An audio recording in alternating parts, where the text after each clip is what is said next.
बुद्धिस्टों का आगमन। हम इस मौके पर जानना चाहेंगे भंते की परिभाषा क्या है, समाज की जागरूकता में भंते से क्या एग्रीगेशन माने, हम जानना चाहेंगे। भंते जी आए हैं, सुमित रतन जी, हम उनसे बात करते हैं। सर, आपके दर्शकों को बहुत बहुत धन्यवाद, मंगल कामनाएं। मेरा नाम बौद्ध भिक्षु सुमित रत्न है। मैं दिल्ली से आया हूं और हरियाणा प्रदेश के 11 जनपदों का मेरा दौरा है। इसके बाद मैं पंजाब जा रहा हूं, वहां पर लगभग 10 जगह मेरी छोटी छोटी बैठकें लगी हैं। आपने पूछा है कि भंते का क्या मतलब होता है।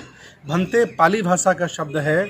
जो व्यक्ति अपने अंदर से सारे भय जो होते हैं उनका अंत कर लेता है, तब जाकर के भंते बनता है। मतलब भय मुक्त इंसान भंते कहलाता है। इससे समाज में किस तरह की जागरूकता आ सकती है? एजुकेशन में जैसे बाबा साहब ने कहा कि शिक्षित बने, संघर्ष करें, संगठित हों, इस तरह से इन पे थोड़ा सा प्रकाश डालिएगा। देखिए, तथागत भगवान बुद्ध का ये देश है, ये कबीर का देश है, रविदास का देश है, बाबा साहब का देश है। उनकी शिक्षाएं, उनका दर्शन, उनकी विचारधारा यहाँ बहुजन समाज के लोगों को स्वीकार करनी चाहिए। लेकिन बहुजन समाज के लोग इस समय समझ नहीं रहे हैं। वो अपनी संस्कृति, अपनी सभ्यता, अपनी विरासत से बहुत दूर हैं। ये मेरी जिम्मेदारी है, क्योंकि हमसे बुद्ध ने कहा है चरक भिक्षवे चारिकं, बहुजन हिताय बहुजन सुखाय लोकानुकंपाय। मैं उस फर्ज को अदा करने के लिए हरियाणा की धरती पर आया हूँ। और हरियाणा में भी बहुजन समाज के बहुत लोग रहते हैं। दुनिया में ऐसी कहीं जगह नहीं है जहाँ श्रमण परंपरा के लोग नहीं रहते। भारत में 2 ही संस्कृतियाँ हैं, एक ब्राह्मण संस्कृति है, दूसरी श्रमण संस्कृति है। ब्राह्मण संस्कृति का शाब्दिक अर्थ है गप लगा के खाने वाला, दूसरों को मूर्ख बना के खाने वाला, ये अल्पजन कहलाता है। और जो बहुजन होता है वो होता है श्रमण, मेहनत करके खाने वाला, क्षमता में विश्वास रखने वाला, सब में भाईचारा से व्यवहार करने वाला बहुजन कहलाता है। तो ये जो बुद्ध की संस्कृति है, श्रमण संस्कृति है, उसके प्रचार प्रसार के लिए मैं हरियाणा की धरती पर आया हूँ। यहाँ रोहतक में कुछ ऐसे कारगर लोग होंगे जो इस विचारधारा को आगे बढ़ाने के लिए आप लोगों की एक सीढ़ी बनने का काम करें। और ऐसे में क्या होता है, कड़ी की आवश्यकता होती है समाज को जागरूक करने के लिए।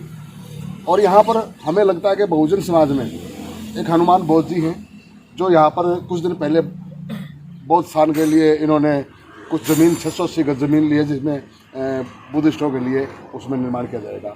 और डॉक्टर अपने यहाँ पर बुद्धिजीवी हैं, यूनिवर्सिटीज़ में प्रोफेसर हैं। मैं जानना चाहूँगा, जिस तरह से भंते जी आए हैं, इन पे आप इनकी कड़ी में अपने इस क्षेत्र में लोगों को क्या संदेश देंगे? देखिए, आदरणीय बौद्ध भिक्षु सुमित रतन जी आज यहाँ रोहतक हरियाणा के अंदर पहुँचे हैं। उसके लिए इनका साधुवाद और हम इनका स्वागत करते हैं। और जैसा कि इन्होंने बताया कि बहुजन समाज को उनकी सभ्यता के अंदर वापस लाने के लिए, उनको जागरूक करने के लिए जो इनका अभियान है, तो हम भी इनका साथ देने के लिए तन मन धन से तैयार हैं।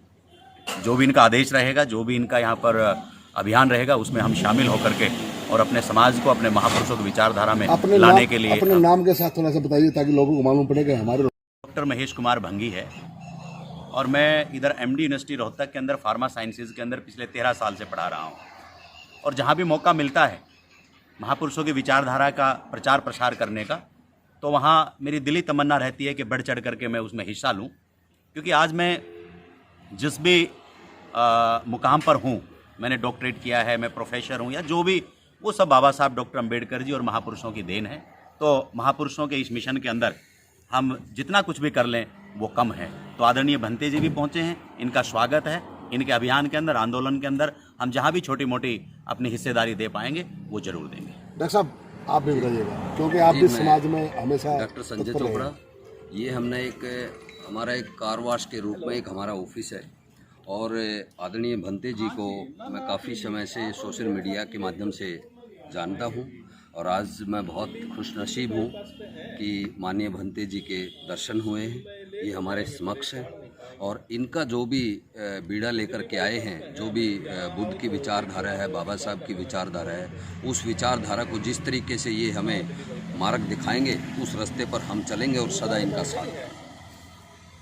हम भंते जी से जानना चाहेंगे, इसी कड़ी में शिक्षा जगत में हमारा समाज, बहुजन समाज, किस तरह की नीति रणनीति अपनाए जिससे हम अग्रिम श्रेणी में आ सके।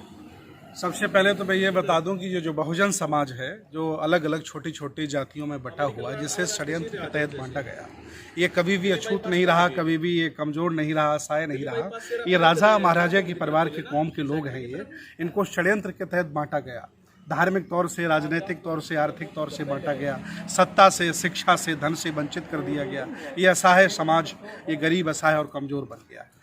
अब इन्हें फिर पुनः बाबा साहब के आंदोलन के बाद, संविधान की सुरक्षा के बाद, अब इन्हें पुनः शिक्षा की तरफ मोड़ना है, और वो ऐसी शिक्षा जो ज्ञानपरक हो, इस आंदोलन के लिए हो। इस तरफ हम लोग अभियान चला रहे हैं और मुझे उम्मीद है आज नहीं कल ये भारत प्रबुद्ध होगा और बुद्धमय भारत होगा।